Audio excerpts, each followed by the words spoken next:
बहुत पुराने समय की बात है। भारत की धरती पर छोटे छोटे राज्य थे, ऊंची दीवारों वाले किले थे और उनके बाहर फैली थी अनगिनत झोपड़ियों की दुनिया।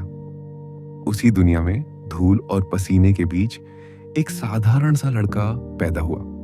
उसका नाम था धर्मवीर। उसके जन्म पर न ढोल बजे न कोई ज्योतिष बुलाया गया। मां ने उसे अपनी बाहों में लिया और बस इतना कहा, जीवित है, यही बहुत है।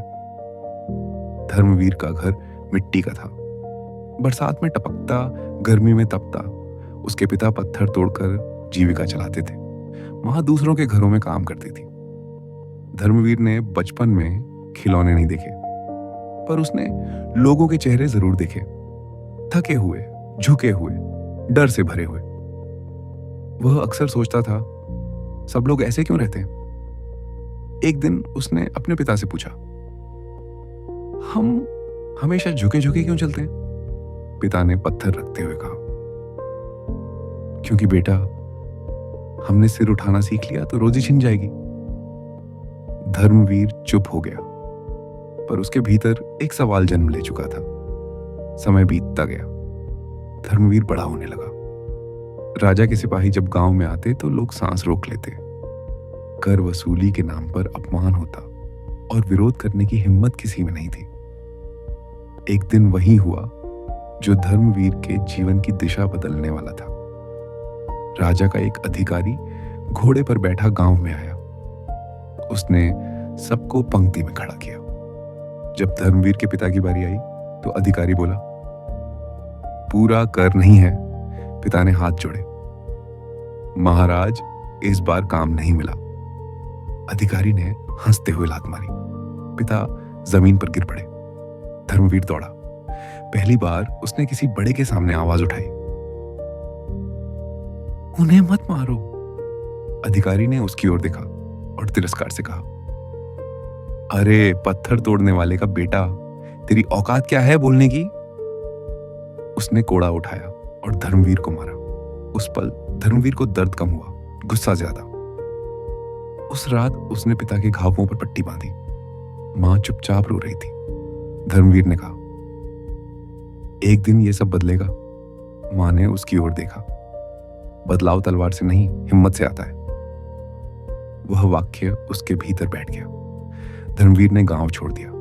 उसके पास न धन था न शस्त्र, बस एक शरीर था और एक जिद। वह जंगलों से गुजरा, पहाड़ों पर चढ़ा, नदियां पार की। जहां काम मिला किया। कभी सैनिकों के लिए लकड़ी काटी, कभी अस्तबल साफ किए। एक राज्य में उसने युद्ध का अभ्यास देखा। सैनिक तलवार चलाते थे। धर्मवीर दूर से देखता रहता। एक बूढ़ा योद्धा उसे रोज देखता था। एक दिन उसने पूछा, तू लड़ना चाहता है? धर्मवीर बोला, जी, पर सिर्फ जीतने के लिए नहीं, अन्याय रोकने के लिए। बूढ़े ने उसे प्रशिक्षण दिया। सुबह सूरज से पहले उठना, शरीर को साधना और मन को शांत रखना। धर्मवीर ने सीखा कि गुस्सा शक्ति नहीं, नियंत्रण शक्ति है। वर्षों बीत गए। धर्मवीर अब सिर्फ एक लड़का नहीं था। वह अनुशासित, मजबूत और शांत था। एक युद्ध में उसने सैनिक के रूप में भाग लिया। उसने देखा कैसे राजा सुरक्षित रहते हैं और गरीब मरते हैं। उस दिन उसने तय किया, वह किसी राजा के लिए नहीं लड़ेगा। वह लोगों के बीच गया, गांव गांव घूमने लगा। जहां अत्याचार होता वह खड़ा होता। वह भाषण नहीं देता था, वह पहले काम करता था। धीरे धीरे लोग उसके साथ आने लगे। किसी ने कहा, यह हमें डरना नहीं सिखाता, यह हमें खड़ा होना सिखाता है। राजा तक खबर पहुंची। उसी राजा तक जिसके अधिकारी ने कभी उसके पिता को मारा था। सेना भेजी गई। युद्ध हुआ। धर्मवीर के पास बड़ी सेना नहीं थी, पर उसके पास विश्वास था। लोग उसके लिए लड़े क्योंकि वह उन्हें बराबरी देता था। अंतिम युद्ध में राजा हार गया। लोगों ने धर्मवीर से कहा, राजा बनो। धर्मवीर ने उत्तर दिया, जिस व्यवस्था ने तुम्हें कुचला, मैं उसका हिस्सा नहीं बनूंगा। उसने शासन बनाया जहां कोई भूखा नहीं था, जहां अधिकारी सिर झुकाकर बात करते थे। धर्मवीर ने कभी महल नहीं बनाया, वह उसी मिट्टी के घर में रहता रहा। एक बूढ़ा व्यक्ति उससे मिलने आया, वही बूढ़ा पिता।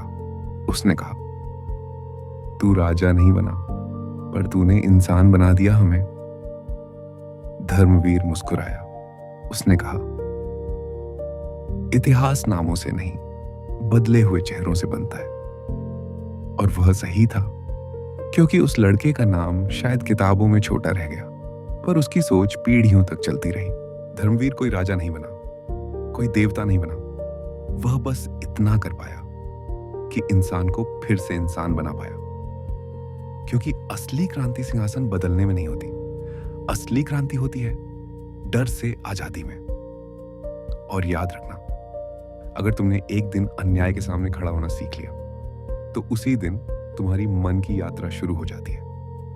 अगर ये कहानी आपके मन को छू गई हो, अगर कहीं ना कहीं आपको अपना ही डर दिखा हो, यह चैनल सिर्फ कहानियों का नहीं, यह चैनल है डर से हिम्मत तक और हिम्मत से शांति तक की यात्रा। अभी सब्सक्राइब कीजिए और घंटी दबाइए, क्योंकि अगली कहानी शायद आपके भीतर की ही हो।